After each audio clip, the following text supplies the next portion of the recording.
Good morning, all. Can someone confirm is the screen what I have shared is visible to you all?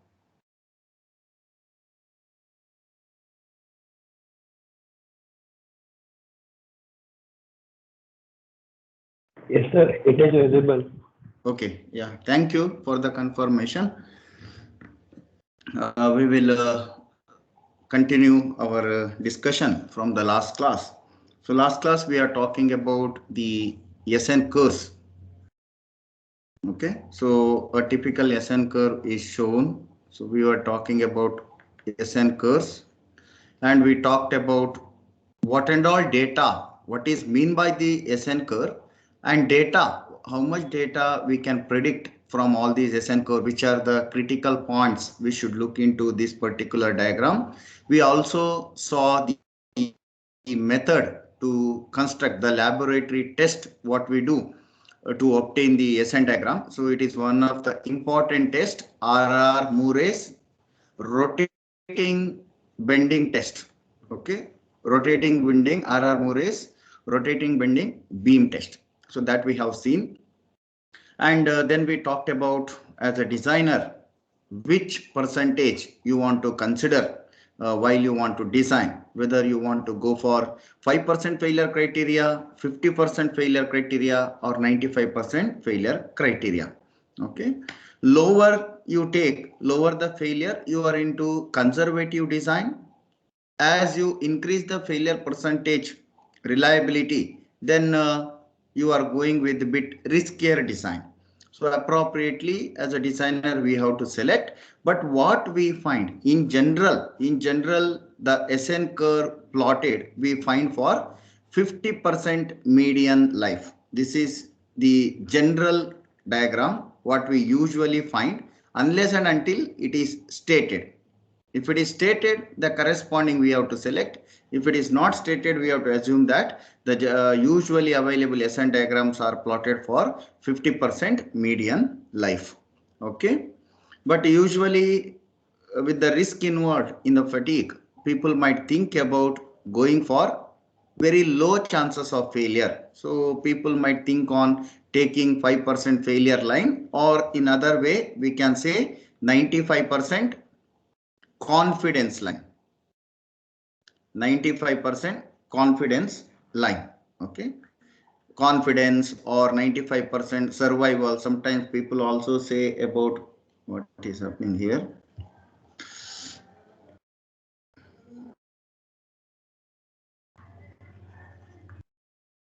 Okay, 95% survival or 95% confidence line. That means 95% of the time component will not fail when you take up this bottommost line, or only chances are there of getting only 5% failure. Okay, fine. Then in the last class I have shown you these curves where you can compare the SN diagram for various materials. Commonly used steel metal, okay, and aluminium or copper alloy SN diagram. These are theoretical SN diagram, therefore you can observe straight line. Practical SN diagram, you have curves, you do not have like these straight lines. Okay, and then finally here cast iron is shown. Cast iron is again the alloy of iron and carbon. Only thing is carbon percentage more than the steel. So therefore knee formation is one more typical characteristic of this ferrous alloy. Similar to steel, most of the ferrous alloys have or show this type of behavior, the knee formation. Okay, the reason etc. I have explained in the last class. You can assume the same reason even here for the cast iron what we discussed for the steel. And you can see cast iron being a brittle material under tensile load, it can take up less tensile strength.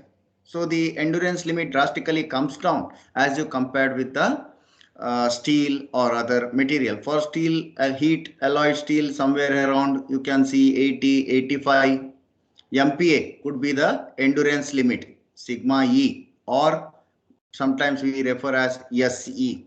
Similarly, if it is a medium carbon steel, SC we may say approximately about 50 MPa could be the SC.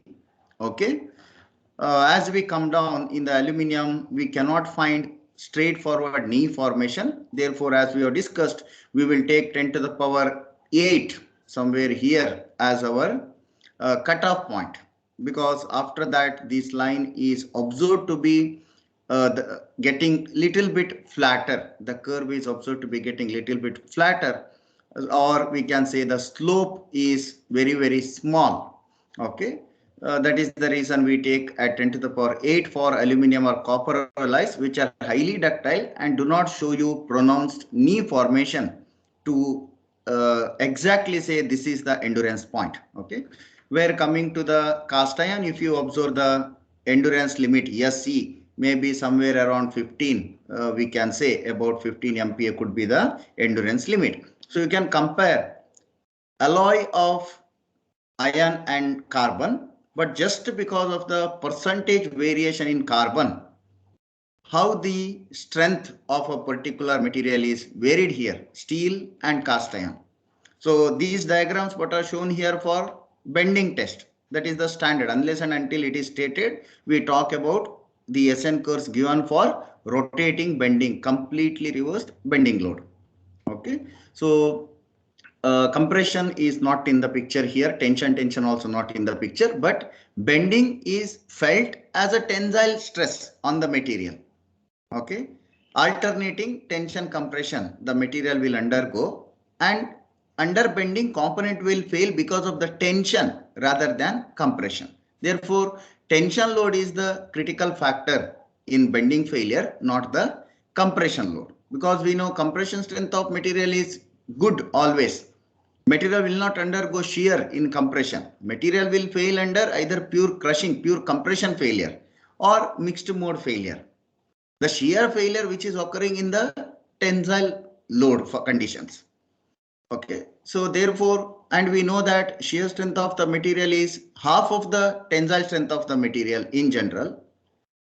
And under tension, material undergo failure by shear, not by tension itself. For brittle material, it could be tension, not the shear. Initiation could be shear to a small extent, and then it is mostly governed by the tensile failure. But in that case, shear strength of the material is greater than the tensile strength in case of brittle. Okay. Therefore, we are worrying about the tensile phenomena rather than the compression in case of failure.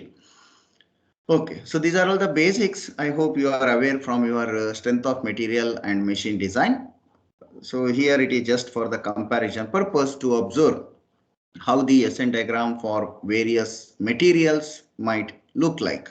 This is theoretical diagram. Therefore, you find straight line. In general, if you draw the SN diagram, you find curve. Okay, you find curve like this.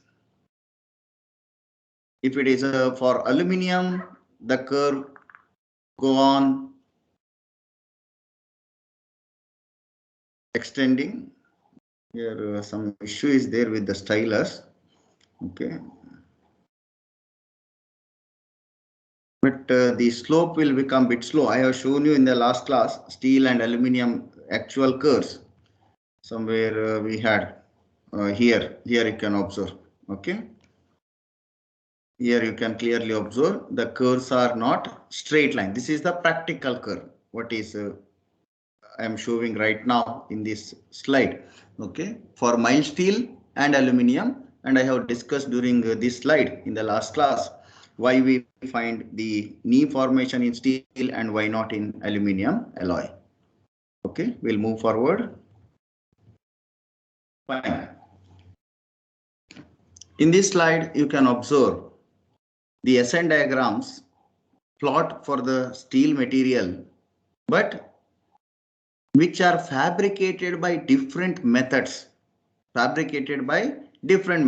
You can see once it is wrought steel, another case it is permanent mold cast steel, sand cast steel. What you can observe here, cast form, if you are going for casting, the fatigue strength is relatively low compared to other type of processes. So machining, forging gives you the best. Forging is the highest possible strength you can obtain for a material through forging. So therefore, industrially critically required components, critical strength bearing component, critical risk components are usually forged than casting or machining. Okay. Machining, maybe you can consider somewhere in between casting and in between the forged condition, somewhere in between there. Again, there are several factors which affects what is the surface finish you are providing through the machining, what was the direction of machining. All those factors will affect, because that defines the surface texture and surface topography of the structure. And as we know, fatigue failures mostly initiate 90% of the time, fatigue failure initiate at the surface, and our intention is to strengthen the surface to some depth. Case depth, we say 1 mm maybe, or 0.5 mm, to control that, because in high cycle fatigue life, crack initiation itself take longer time, and our idea is to extend that time further. We want to avoid crack initiation. So as far as possible, address the surface properties to the best extent to reduce the defect over the surface and increase the surface characteristic strength and other parameters. Okay, so here you can observe cast component will have the lowest possible strength, fatigue strength for a defined material, whereas wrought will give you the best condition, and in between other manufacturing processes will fit in. So here some range is shown. Between this to this range, the SN diagram could vary. Okay. So sand cast is known to be the one of the most conventional type of manufacturing process, most conventional, and long before, well established or developed in the ancient time, without any pressure, a simple open atmospheric process, which is going to give you a lot of defects in the material. Example, blowholes, trapped gases. So these are all severe defects in the component. Okay, so therefore now you should be having an idea that just taking a SN diagram of a defined material is not sufficient in your design. You must also look for how it is fabricated. Say if I say you take steel, SN diagram of steel, AISI 1045, one of the standard steel, SAE grade steel, AISI or SAE 1045, which is medium carbon steel, most often used for the basic locomotive or automobile components, low cost steel. Instead of this, nowadays alloy steels have been used. I don't know why these lines are coming here. Maybe I will reset once. Just give me a second.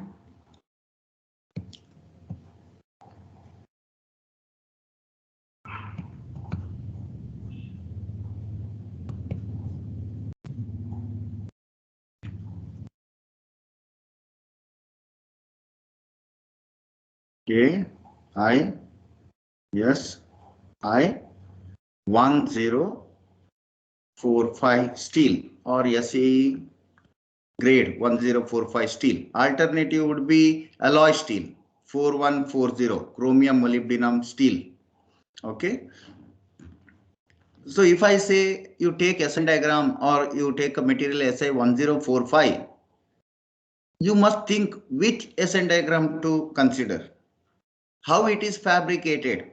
So now you are getting the idea that simply stating SN diagram will not help you much in the design. You must also look for its fabrication process so that you can take the corresponding SN diagram. There is significant variation in strength. Please make a note, significant variation in strength.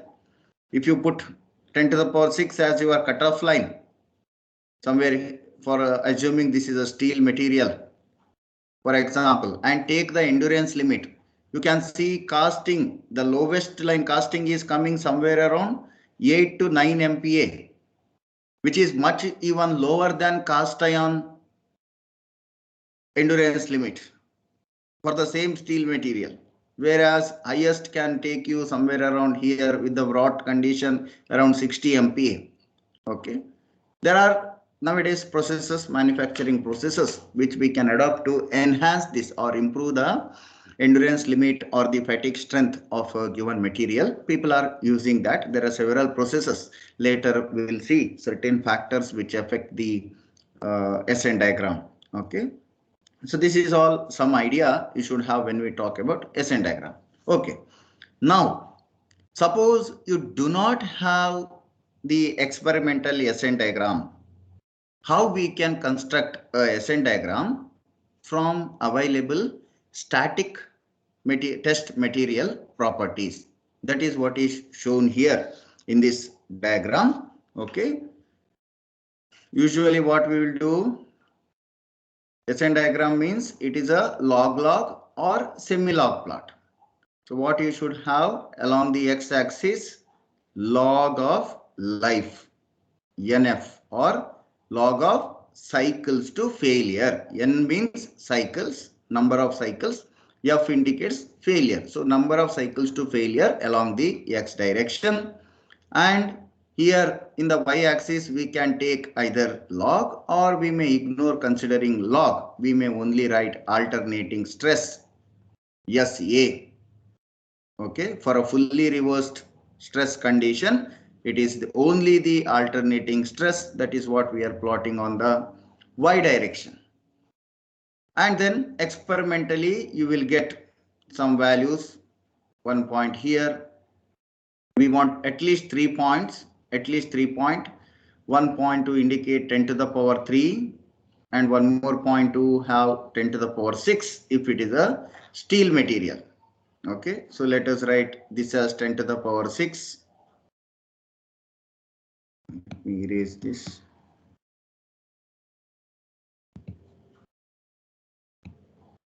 Okay. Yeah, let us go with the. Once we have to consider 10 to the power 6 point, that defines our endurance limit. One more point we require is 10 to the power 3, and initially for 10, 0. Now, if you are talking about high cycle fatigue, then the region between less than 10 to the power 3 is not required for us. What is required is only the region 10 to the power 3 to 10 to the power 6. Only between this region we want to go ahead with. Okay. So therefore, in this diagram, they have directly shown you the curve starting from 10 to the power 3. All the before factors have been not shown here in the figure, what is shown. Okay, fine. Now, how to get this 10 to the power 3 point from the static property for steel material? Only for steel material. See, this is now we are talking about using empirical data or statistical data which people have derived based on lot of experiments which are conducted in the past.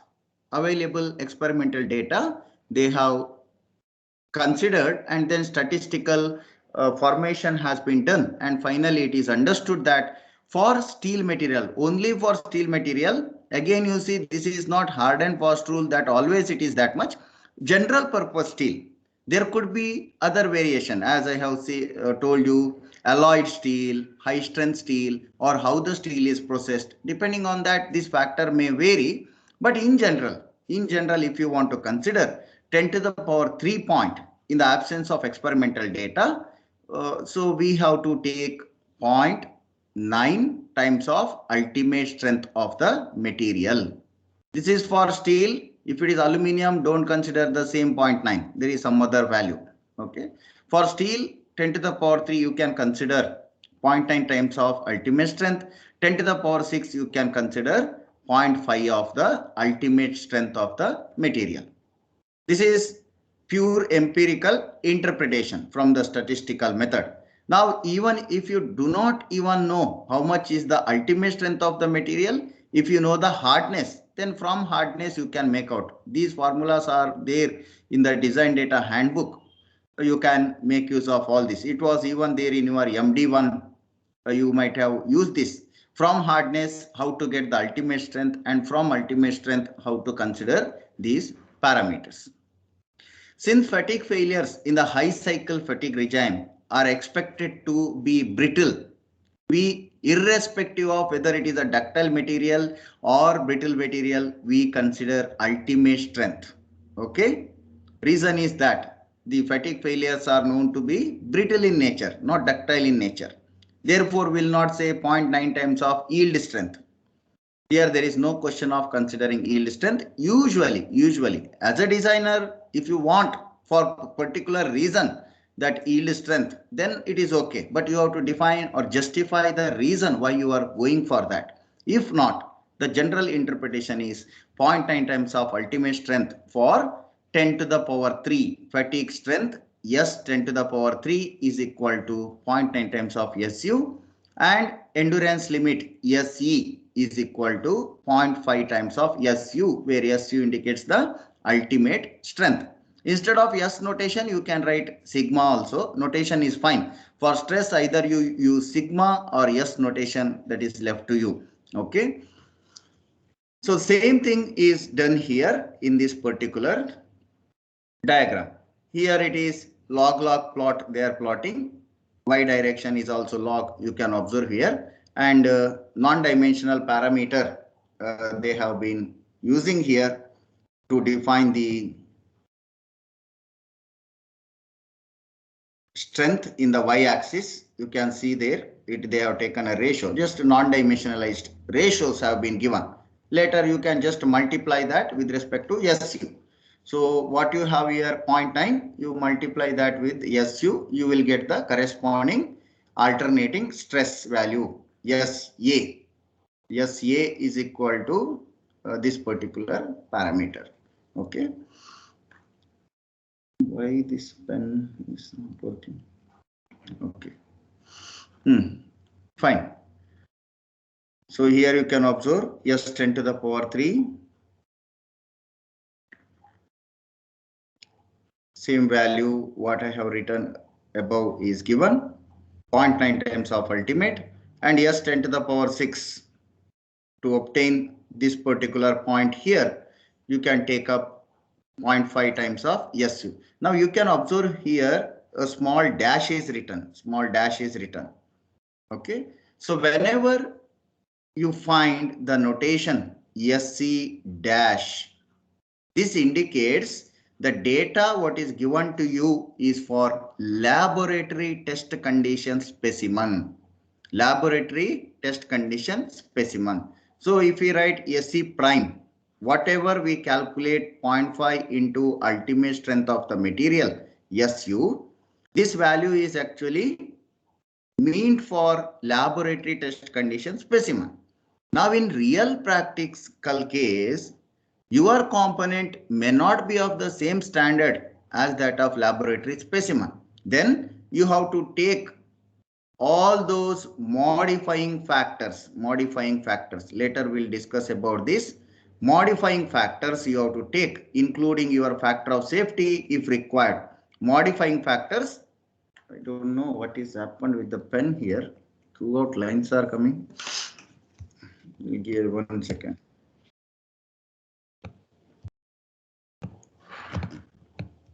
I will reconnect the stylus once.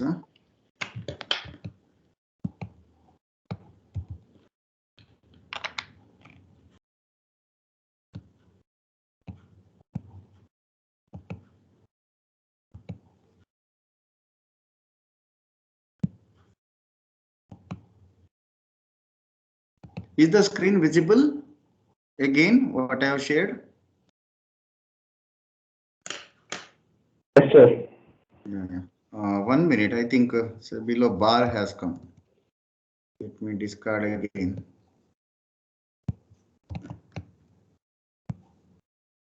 I will reshare. 1 minute.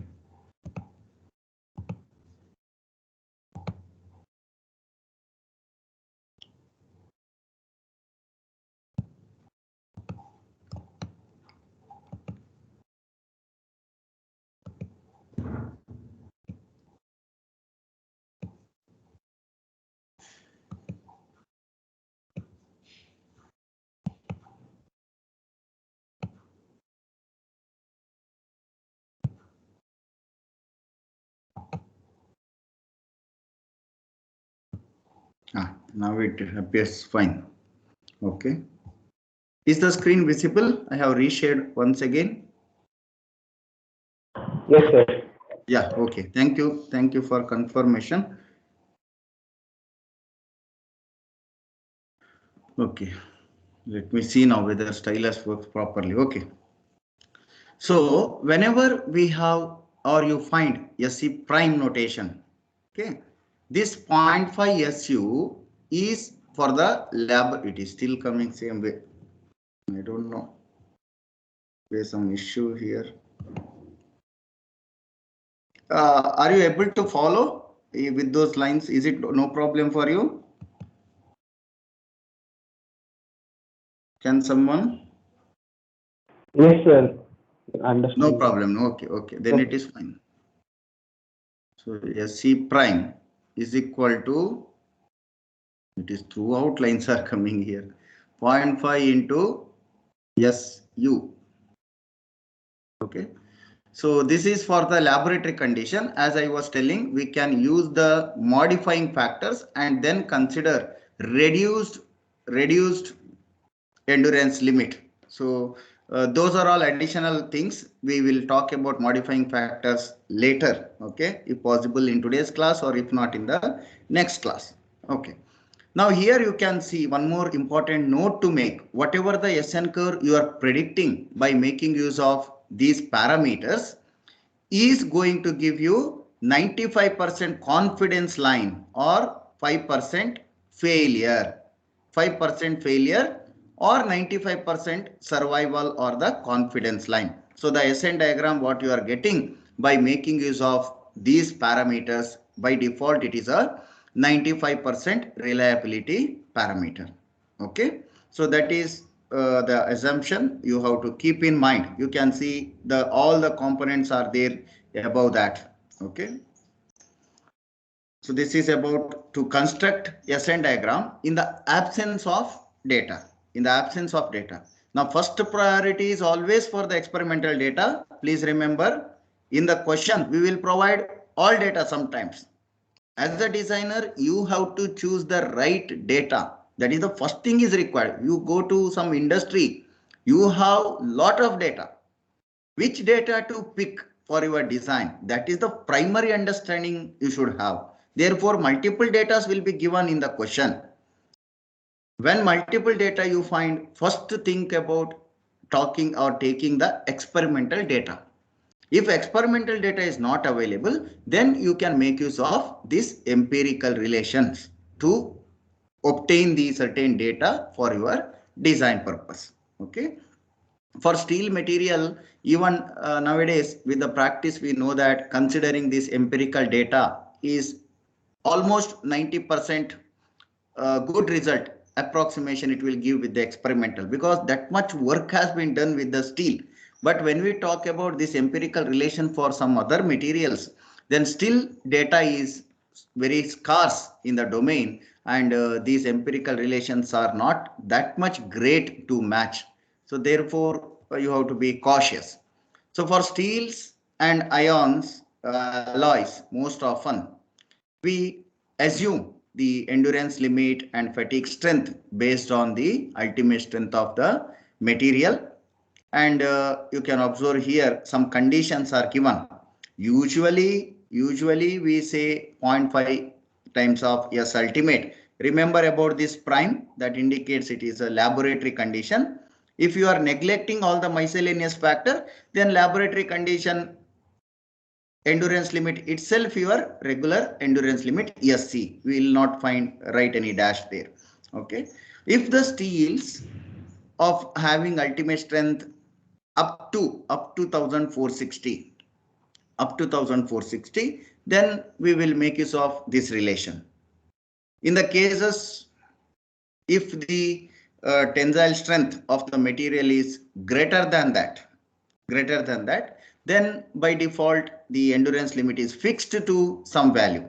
It is very rare to find steel material with that much high strength. Usually our conventional engineering materials, the common steels what we are making use of, Ultimate strength lies somewhere around 900, 1000, 700, 600, some 600 to 1000, 1050. We will not go up to 1460 MPa of ultimate strength. Only the tailored, engineered, high strength steels could be attained that high strength. Okay, so you need not worry. Most often we are using with the 0.5 times of ultimate this particular relation. Now, if it is a cast iron, here actually ion means we should write a word cast iron. Okay, so where there is a word ion, you assume that this is for the cast iron. Okay, cast iron, the property what we are taking is not even 0.5, it should be 0.4 times of ultimate strength. Reason is quite simple. You know, cast iron is brittle material compared to the steel, and under tension you do not even find even a small resistance what is offered by steel in cast iron. Steel will give at least some resistance for initial crack and then propagation to extend some resistance, where cast iron will not even offer that much resistance. It is already a brittle material and fatigue failures are again brittle in nature. So in case of steel, it is a moderately ductile material and fatigue failures are brittle in nature. Okay, under the repeated cycle. So some little bit more time it takes in steel. Therefore, we consider 0.5 times of ultimate strength there. Here in cast iron, we don't want to take much risk there, and it is the 0.4 times of ultimate strength. When the cast irons of having the strength less than 400 MPa. If greater than 400 MPa, then it is assumed to be 160 MPa by default. And what is this KSI? Kilo pound per square inch. Kilo pound per. This is another type of units. Okay, unit system is different here. British unit system, US unit systems have been used. We will usually talk with MPa, SI units. Okay. Where you can also see most of the problems if you search online, most of the data is coming from either Europe or US, and they make use of units like this: KSI for pressure, PSI, pound. Okay, so all this pounds per square inch, KSI, kilo pound per square inch. I indicates inch in dimension inch. We go with the SI units. Mega is 10 to the power 6, where Pascal we talk about Newton per meter square or Newton per mm square. Okay, their unit of force is pound and area is inch. Here in SI units we talk with the Newton and meter square. So you have to just convert the units. Unit conversion you can do if you want to get from MPa to KSI or KSI to MPa. Okay, fine. If it is aluminum alloys and copper alloys, how to assume? First thing you have to remember is you have to take here value 0.4 times of ultimate strength, and it is going to give you the endurance limit. Okay, endurance limit at 10 to the power 8 cycles. Sometimes it is 5 into 10 to the power 8. Sometimes people consider it to be directly 1 into 10 to the power 8. Okay, usually it is assumed as 5 into 10 to the power 8. It is not 10 to the power 6. What you are taking for steel material here, SC prime is equal to S 10 to the power 6. Prime indicates laboratory value. Okay, so S 10 to the power 6, whereas in case of aluminum and copper alloys, which are highly ductile material and where there is no pronounced knee formation you can observe in the SN diagram, for such alloys, the factor to consider is 0.4 into ultimate, and the endurance, laboratory endurance strength, what you are predicting through the empirical relation is S 10 to the power 8, 5 into 10 to the power 8 by default. Most often it is 5 into 10 to the power 8, but sometimes people even take 1 into 10 to the power 8 to be bit conservative side. Okay, not 10 to the power 6. This is what you have to remember when you take SC prime for aluminum and copper alloys. And other parameters same what I explained earlier. Between particular strength range you can take this equation. If it is not that, you can take the fixed value. Okay, so this is all available data, ready data in the data tables. These factors will be there. So same thing for some other materials also it is shown here. If it is titanium, if it is magnesium, nickel alloys, how much to consider. But importantly note that for aluminium and all we talked 10 to the power 8. To be specific for titanium alloys and nickel alloys, we actually talk about this SE 10 to the power 7. There are various data charts. Some will use that, some do not use that. Okay, to be specific, I'm just talking about little bit specific values which actually we have to write. This SE prime actually indicates 10 to the power 7 in this data chart for these value. Therefore, they have, you can see here they are mentioning 0.35 to 0.5. Okay, so here they are talking about 10 to the power 8. If you want to say 10 to the power 8, you take 0.35 higher end limit. If you want to go with the 10 to the power 7, you talk about 0.5 times of SU, like that it is. Therefore, here range is given, and it is, this titanium and nickel alloys, their behavior is quite complex under the load. They are hard materials, they are brittle materials, but the behavior is mixed mode in the failure surface. If you analyze, they have mixed mode failures multiple places. That is the reason predicting exact value for titanium nickel alloy is quite difficult. And one more reason is there, as compared to the steel or aluminum copper alloys, the titanium and nickel alloys are not explored much. They are highly costly alloys, much costlier alloys, and people use for specific application like biomedical or specific parts of a aircraft. A very critical alloys. Therefore, data is also not available in the open domain about these alloys much. Nowadays, certain journals are there, but if you look for steel, aluminum related data, then data on these industrial alloys, titanium and nickel or magnesium, the data on this is quite less. Okay, so that also you have to keep in mind. So these are all empirical relations, what values we can use. You need not by heart all this. It is there in your data handbook. You can use it from that during your examination. Okay, so here actually the relationship between the tensile strength and endurance limit. What we have given here are the factors, direct factors. As I said, it is obtained by the statistical methods. So for statistical method, you require large number of data, and that data has to be plotted. Okay, and then you can predict a suitable parameter depending on how much reliability you want to achieve. So here you can observe in this diagram, endurance strength is plotted in the y direction, endurance limit, y direction, and the tensile strength is plotted in the x direction. So look for the material strength. Here three different material have been shown: carbon steel, alloy steels, and wrought ions. Okay, for these three materials, depending on the strength, you make use of this graph. That is it.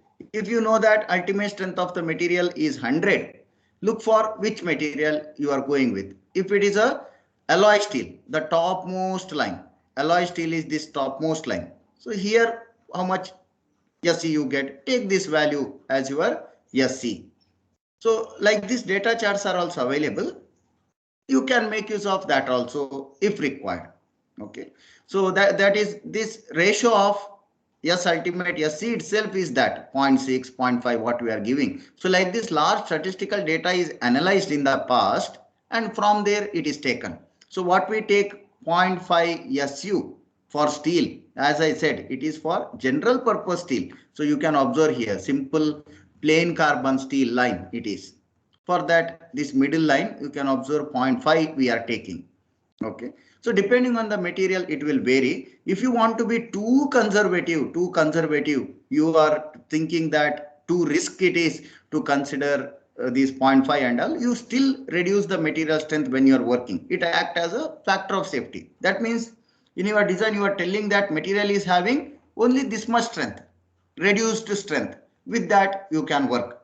So sometimes people will take 0.3 as ultimate. Now this is extremely rare case of considering 0.3 times of ultimate strength. That means you are underestimating. You see 70% reduction in the material strength you are considering. For industry perspective, that is not a recommended thing. Just to solve and check, it is okay. But in industry, we want to go, no, we want to utilize as much as strength in the material possible. Therefore, lower bound value do not take. It is not recommended. If it is steel, you directly take 0.5 SU in the absence of data for the endurance limit. If endurance limit is given, ultimate strength is also given, do not go for calculating, take whatever is the given value, because that is the right value, may be obtained from experiments or from the well-known data source. Okay, this you have to remember. Then next important thing is, we talked about drawing the SN diagram by R.R. Murray's rotating bending beam test. That means whatever the SN diagram you have is for the bending load. I have explained in the previous classes how the bending stresses in a cross section vary. You know, here very difficult it is today to write. I don't know what is happened. You have a cross section, circular cross section, for example. You know how the bending stresses varies. I have written in the last class also. This is the bending stress plot. If you apply axial stress rather than bending, then all the fibers are in equal tension. In bending, you can see variation. Extreme surface fibers are in the extreme tension and compression.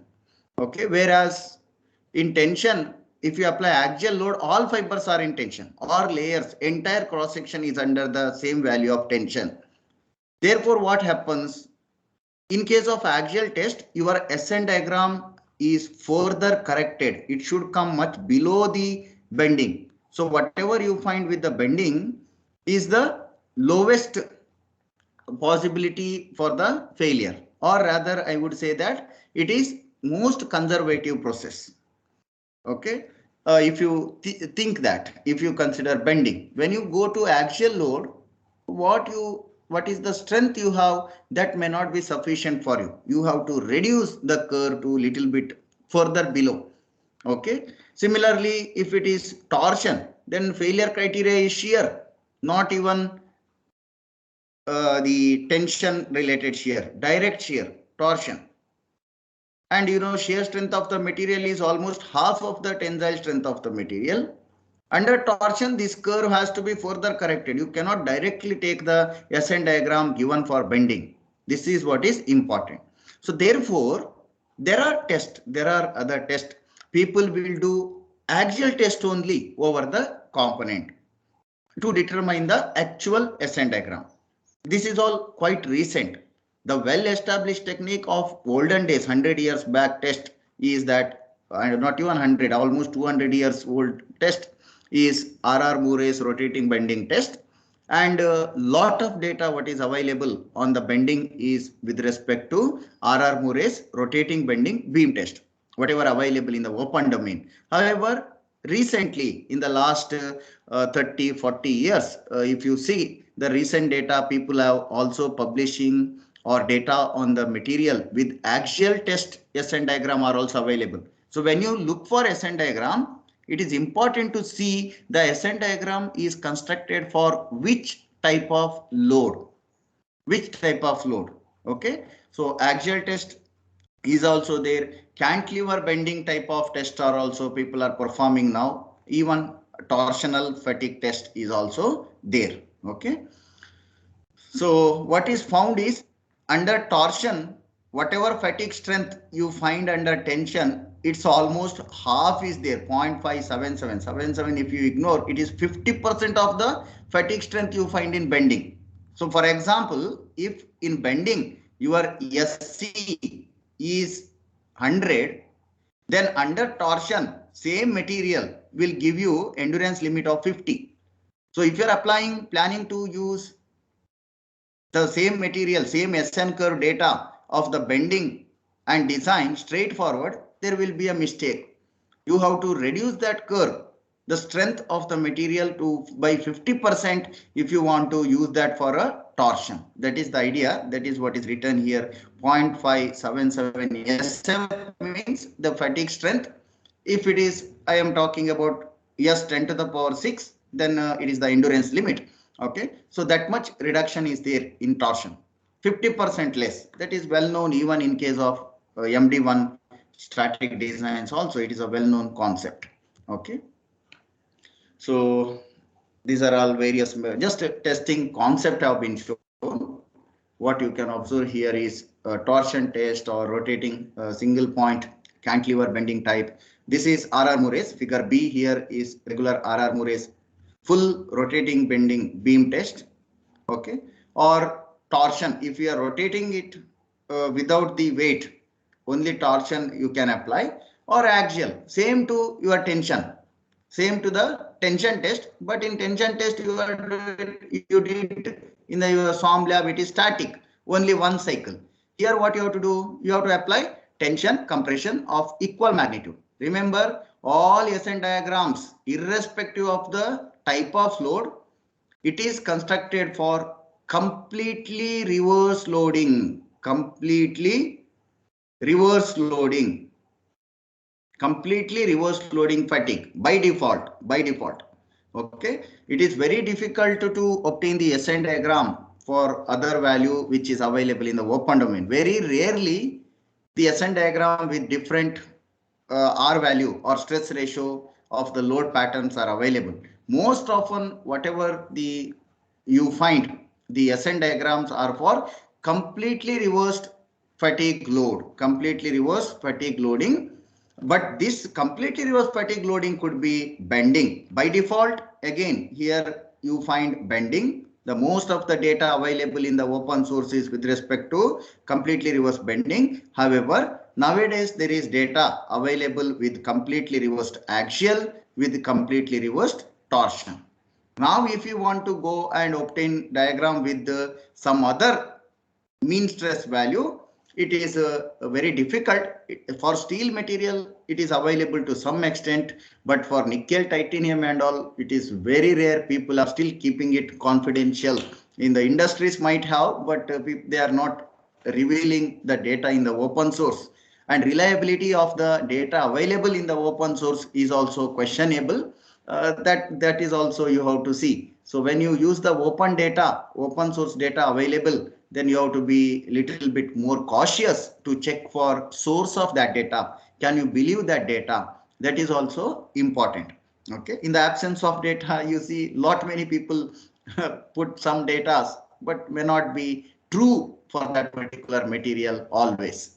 You have to be cautious when you look for that data in the open domain. When you go to industry and check, if that industry has their own well-established data set, then it is well and good, it is reliable. When you are expected to check the literature and identify all these, then you must be aware about this concept. You are looking for which diagram, which type of load, whether it is fully reversed or not, what is given, what is your requirement.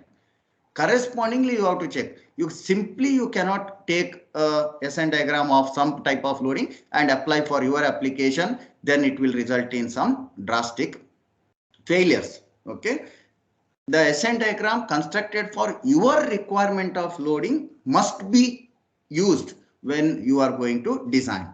In the total absence, we have certain empirical relations, certain corrections, certain equations are there through which we can even obtain the solution.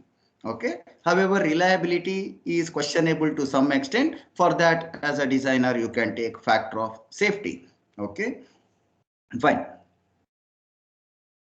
So here it is shown how to do the tension fatigue test. Same machine, the similar machine you can find in our strength of material laboratory, which you visited during your third semester.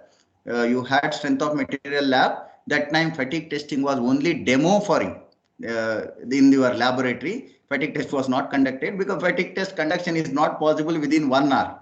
It takes huge time. Okay. Maybe we can take little bit higher load maybe less than, that low cycle fatigue region. That much load we can take and we would have shown, but setup, etc. takes long time there for fatigue. And very few people are operating that with the authorization only they can operate. Therefore, it was kept as only demo. Any day, if you forgot, whenever you coming back to campus, you can visit the strength of material laboratory. You can go and look at this particular machine once again. The same machine was there in the laboratory. You just mount the specimen. Same way you do for tensile test. Only thing is load has to be cyclical. You pull it to some magnitude, release back to zero, then compress it to opposite magnitude. Again, do the same process. That is what is shown here with the loading cycle. You do this till the component fails. Till the component fails. Okay. So initially we start with ultimate or the yield load, and from there we will go on taking factors. And at each load, as I explained in the last class, minimum 10 samples has to be tested. So altogether, by the time you finish and obtain your SN diagram, at least 100 to 200 specimens you are going to test. 100 to 200 specimens need to be mandatorily tested if you want to construct a SN diagram. Now you can understand why data is not available so easily. Why people are not giving the data so easily in the open domain is for this reason.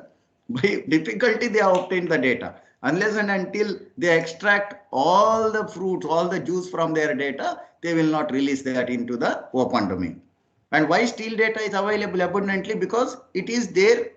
The process has been started in 1820s with the Wohler providing the SN diagram.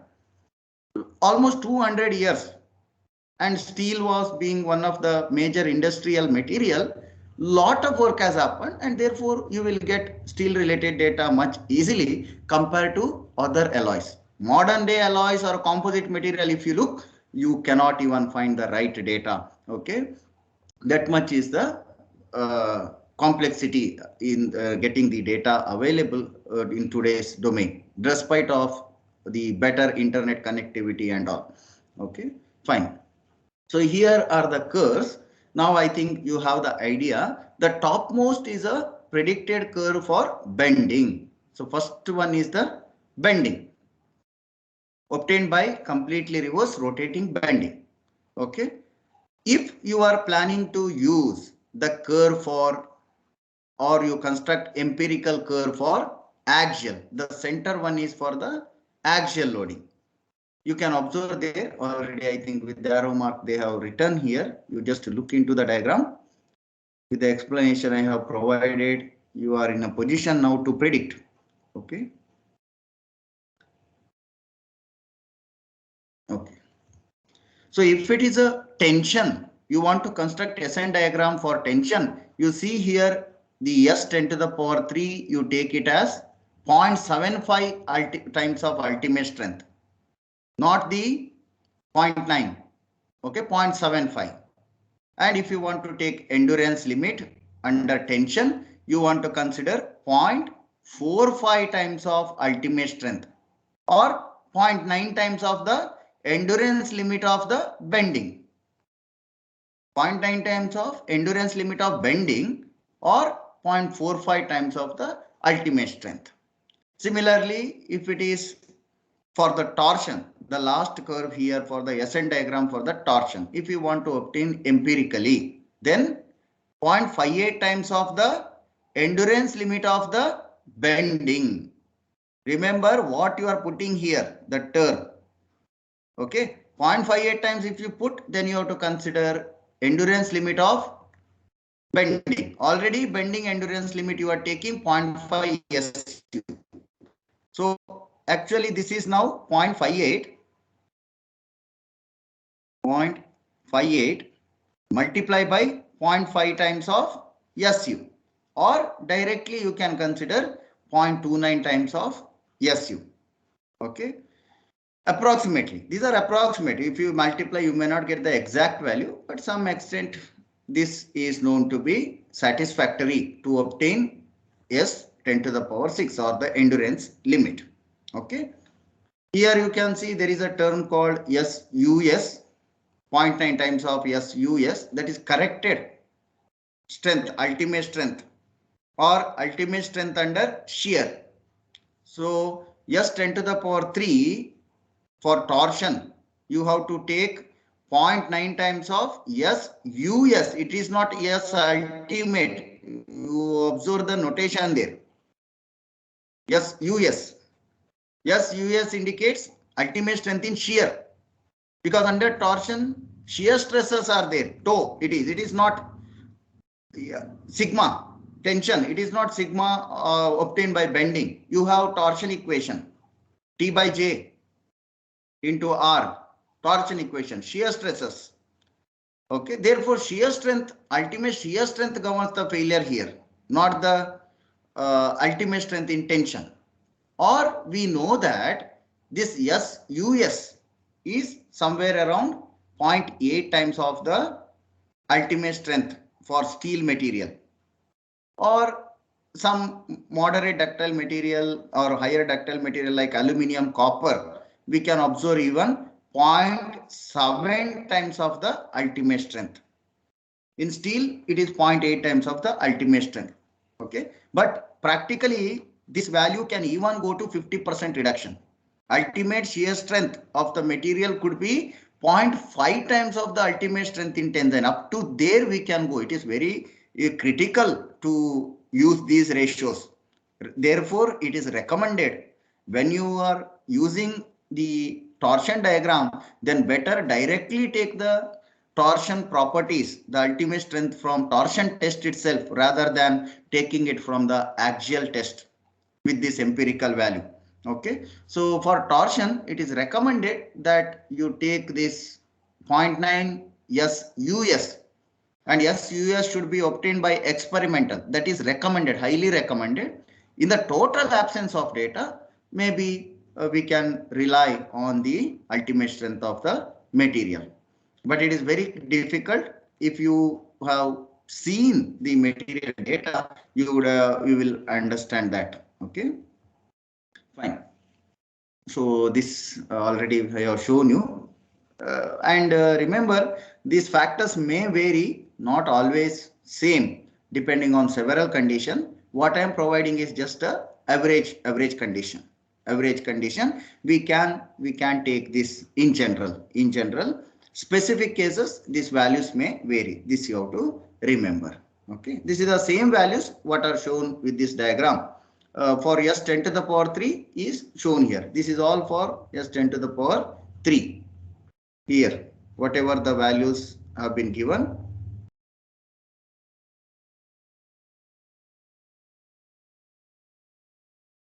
Okay, these are put in the tabular form. That is it. Okay. So many models are available to predict the SN curves.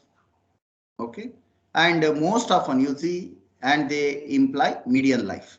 Most often we talk about median life or 50% reliability curve.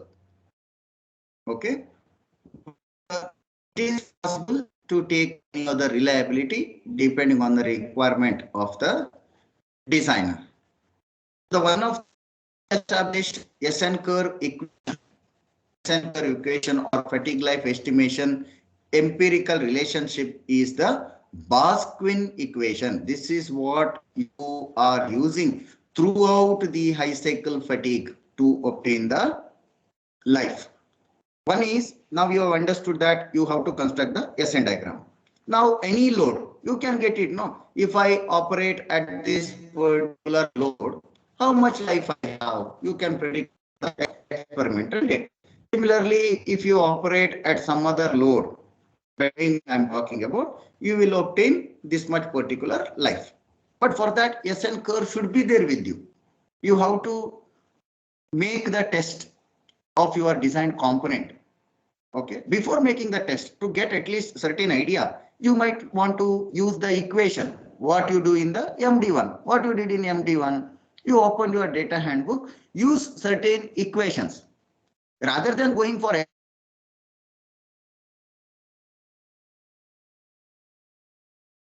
exercise. Then final component you might subject it for testing. That is different issue. Okay, so here one of the equation which can provide you relationship between life and stress amplitude. What you have in y-axis is alternating stress amplitude. What you have in the x-axis is the life cycles to failure.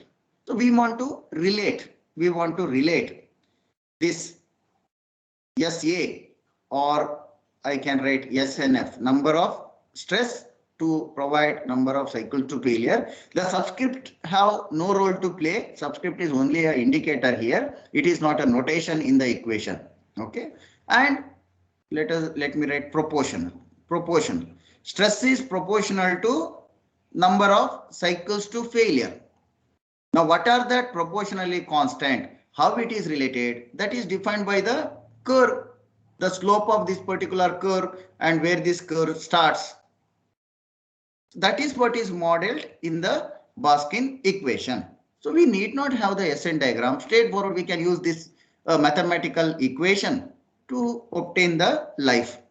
Whenever you are aware about the endurance limit and the ultimate strength, or only the tensile properties are there, from there empirically we can obtain.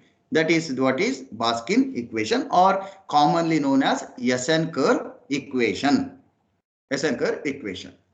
Now, if you look at the fatigue related books, reference books, you find two different explanations of the SN diagram. Okay. What we discussed till now from the beginning up to here is this, whatever the dashed curve is there, no, this curve is known as tri-slope model. Tri-slope model. The slopes I have shown you earlier also. There are three slopes for the curve. Here you can see first curve with the different slope up to 10 to the power 3. This is 10 to the power 3 zone line. Okay. And then another slope changes, the curve, nature of the curve changes to some other way, and then the curve slope changes to some other way after 10 to the power 6. If it is a steel material, let us assume. So this is a tri-slope model. Tri-slope model. So if you look at the reference books, what we have given, Bannatyne Julie or Julie A. Bannatyne book, the first reference book, Bannatyne A. Julie, which is almost like a notes to you in case of fatigue. If you look at this book, the author has used the tri-slope Baskin equation. Baskin equation is nothing but SN curve equation, the curve fit equation. Curve fit equation. So tri-slope model equation is given by the Baskin, is given in the Bannatyne Julie reference book. If you look at R.I. Stephen, that reference book of R.I. Stephens. Okay. If you look at this particular reference book, which is there in your list, I have given whatever I have given in the syllabus, the reference book, if you see, you have this author book. He has used mostly the two-slope model. So these are all empirical relations curves, empirical relation curve. Here you can see in two-slope curve from this ultimate strength point, that is 10 to the power 0. 10 to the power 0. If you want to obtain one cycle of life, from there directly it is connected to the endurance limit point. Then we do not have the option for three slope. We only have the two slope model. So for two slope model, whenever you find the equation in the form SNF is equal to capital A and NF to the power capital B. So whenever you find capital A and capital B in this form equation, you have to assume that that equation is going to give you two slope model. If you find the same equation, SNF is equal to small letter A and life to the power small letter B, then the meaning is you are plotting this part of the curve. Anyways, we are talking about 10 to the power 3 region, 10 to the power 3 region. Okay.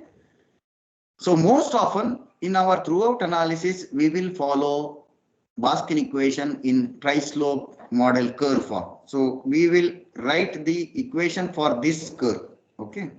Dashed line curve between the high cycle fatigue region 10 to the power 3 to 10 to the power 6. Therefore, you can observe if I use this equation less than 10 to the power 3, the slope of the curve, the behavior itself is different for the material. It is not the same what you find in the middle region 10 to the power 3 to 10 to the power 6. So this equation, this type of tri-slope model curve equation is not applicable to this region, low cycle fatigue region. Okay. Therefore, this Baskin equation is restricted only for the high cycle fatigue region.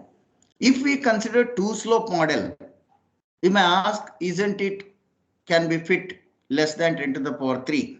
It can be fit, but the problem is it can give you the curve, but the practical behavior of the material is not the same what is predicted by this model in less than 10 to the power 3 cycle, because this equation has only the elastic stress consideration into the equation.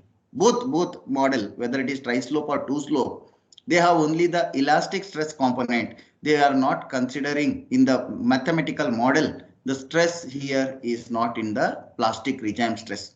That is not available because we are talking about whole stress, total stress. Okay. And plastic effect of the stress is very low here. Therefore, this equation cannot be used in the low cycle fatigue region.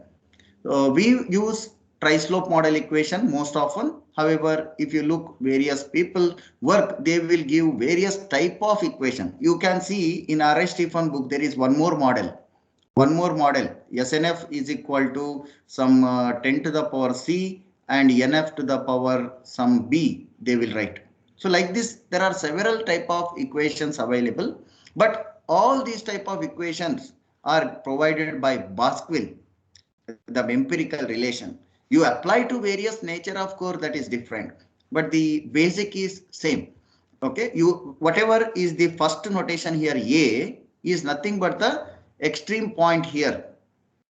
What you can find here, A, SU means ultimate strength, or sometimes people will also take fracture strength of the material, where A is actually sigma F dash, I will write, that indicates true fracture strength. Okay. In case of two slope model, we consider this point A for the slope of the curve. We consider the first point here, initial point is true fracture strength in two slope model. In this tri-slope model, A can be found out. There is a relation in the later slide I will show you. We can be find out with that relation, empirical relation, which is a function of ultimate strength and the endurance limit point. Okay, where B is nothing but slope of the curve. Whether it is capital B, then it is a slope of two slope model curve. If it is small letter b, it is a slope of tri-slope model curve. That is the difference. Okay. So this is what is Baskin equation. You can find here SNF is A NF to the power B. You can write here small notation NF if required. Okay. This indicates number of cycles to failure. That is how we have to read the equation. Here, stress to give this much n number of cycles to failure. A is a, as you know now, if you have a SN diagram, A is this particular point to give you 10 to the power 0 or one number of cycle, whatever you have here, this point, but not always considered to be the same as ultimate in case of tri-slope model, because tri-slope model we are constructing here, you have to negate this much. So you have to take this point in tri-slope model. Then we have 10 to the power 6 point here, 10 to the power 6, 10 to the power 3. Okay. So we want slope and curve behavior of this. So A becomes this here, this particular point for a tri-slope model. Okay. And its behavior we have to write. So here you can find the particular equation which you can use for that. Okay. To obtain A, how much is the A value? We can use this. To obtain the B, B is nothing but slope of the curve. minus 1 by 3 log 0.9 times of S ultimate by SE prime. Now you know if SE prime is not given, if it is a steel material, you can calculate 0.5 times of ultimate strength. Okay, so like this we can do. If it is a steel material, if you substitute 0.5 times of ultimate strength, then ultimate strength will get cancelled. Ratio of 0.5 by 0.9. If you do, you will get some value to B. That is constant for steel material if you are assuming 0.5 times of ultimate strength. Okay. The another model here you can see, if you refer to R.I. Stephen's book, you will also see this model as I have written 10 to the power C NFB. Same model it is and applicable only into 10 to the power 3 to 10 to the power 6 region. Okay. We are not focusing much on various model. We'll stick to only one particular model, that is tri-slope model. Okay. So this equation is important. Please remember, make use of this equation. If it is aluminum and copper alloy, highly ductile alloy, then you see the slope of the curve B is calculated with different parameter. You can observe here 5.7. It is not 1 by 3. You are aware now because the SN curve is of different nature for steel and it is of different nature for aluminum or copper alloys. Okay, so that is the reason. And SE prime we take 5 into 10 to the power 8 most often, or sometimes 10 to the power 8 also, depending on designer's requirement. Okay, so these equations is important. Equation is there in the data handbook, but I expect this is a quite simple equation, and I hope that now with this explanation you know what is this equation is. Equation is nothing but SN curve fit equation, where B is a slope of the curve, A is nothing but the one particular point which you have to fit to obtain the curve. Okay, and it is a function of ultimate strength and the endurance limit. You want to predict this particular curve, then slope is there. You want the start point. From there, you just want to get the slope then to obtain the curve in what direction. You just want a point, and then you want a curve to be drawn. Okay, that is this particular equation. So from this equation, if you substitute any stress value here, if I put 100 MPa, how much life I want, that I will get. Either for 100, how much life like this you have to calculate from the diagram if you have a graph. In the absence of the SN diagram, use this equation and obtain for a defined stress value how much life you are going to get. So the same equation in MD1 you have used, but I don't know how far you realize this particular model there in MD1. You had one chapter, high cycle fatigue life SN approach only. This is the most basic equation throughout we are using. The real understanding of this equation is this. The physical meaning is important rather than you straightforward use the equation.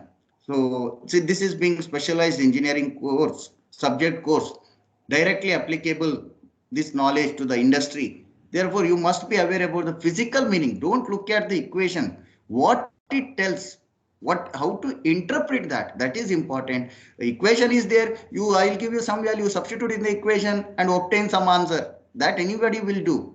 But you should be in a position to interpret that, physically understand how it is related to the material behavior. Okay, fine. All about that. So in the absence of data and all, how much to take, what to take, this information I have given in the handouts, in the notes. I already shared handouts for all the chapters. Okay, you look into there, and about this we will talk when we take up numerical problem, which one to take, how much to take. Okay, that we will decide there. Okay, fine. So yeah. So yes, anybody is having any query or any question? Anybody is having any question? I heard some. Okay. So this is a summary overall what we have discussed. The available SN diagram, unless and until it is stated, you have to assume that it is for the completely reverse loading and obtained for bending. Okay. If it is done for completely reversed axial or completely reversed torsion, then it has to be stated along with the diagram. Okay. Fine. So yeah, this is all about the SN diagram, its equation and other thing. If you have any doubt, please ask me.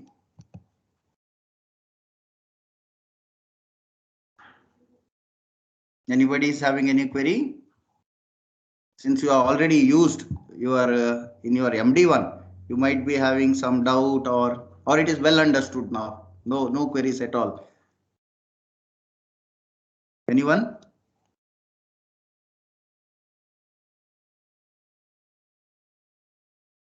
Okay, I assume that there are no doubts at all with the topic we discussed. The next class we will see, we will even if see, say now we have discussed about analyzing the load when it is completely reversed. What if it is not completely reversed? How to interpret that, predict that? Okay, this we will see. And there are some modifying factors. As I said, SE prime, we calculate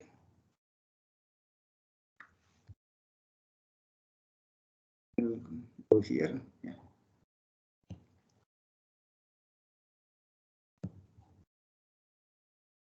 We say SE prime is 0.5 times of ultimate strength. This is our interpretation.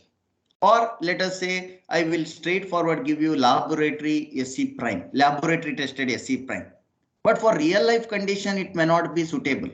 Laboratory specimen, if you look for RR Murray's test, it is what are the condition for laboratory specimen? It should be mirror polished or highly polished specimen. Mirror polished means the steel surface or the specimen surface appear like mirror. If you look into that, your image should come. That much super polished it is. Mirror polished. Some standard size. We will also give the standard size.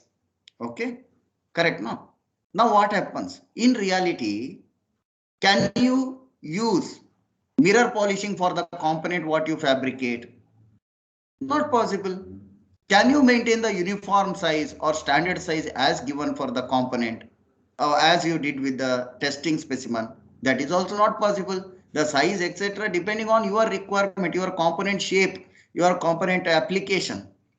So that is not possible. Even shape, you cannot maintain the same shape and size as that of the testing specimen. Apart from that, loading, you cannot have the same loading pattern over in your practical application what you test in the laboratory condition. Temperature, you cannot maintain the same temperature what you maintain in the lab. Or other miscellaneous factor, environmental factors, corrosion and other things. There are several miscellaneous factors. All that which will affect the laboratory predicted value. This is a predicted value. Then one more could be exact from test, from laboratory test. This is experimental. The last year what I have written, experimental value. Predicted or experimental value which are obtained in the lab condition, laboratory condition. For practical scenario, you cannot apply the same as it is. You have to further reduce this. So whenever SE prime is mentioned, we have to modify that by taking several factors. So what are those factors you have to consider and then modify that. Then you use that modified value in your design. Okay, that is what is meant by endurance limit modifying factors. About these things in detail, we'll look into the next class. Okay, but you should have this idea what we are planning for next class. You can read the handouts and you can come prepared. Any further queries also we can address, because if you come prepared and ask something, then I can explain more. Here there is no ending to explain. It becomes very difficult for me to how much to explain, how much to leave. As it is a BTech course, there is so many things to explain when we talk about fatigue related aspects. However, I am restricting to certain topics, certain level, considering your BTech course. But if you want to explore further, if you come prepared, you ask something or you have some idea, you want to ask about that, you are always encouraged to do that, because that is how we can uncover this course much and more rather than sticking to a particular given content. Okay, definitely I can explain further. If you want any topic into this you want, you please let me know. Okay, we can make an effort to do that also. Let us not confine only to the BTech level course. If you want to find some application, something related to that, please go ahead and ask that. Okay. So this is all about our today's discussion. If there are no doubts, I will end our today's session. Thank you all for joining for the class.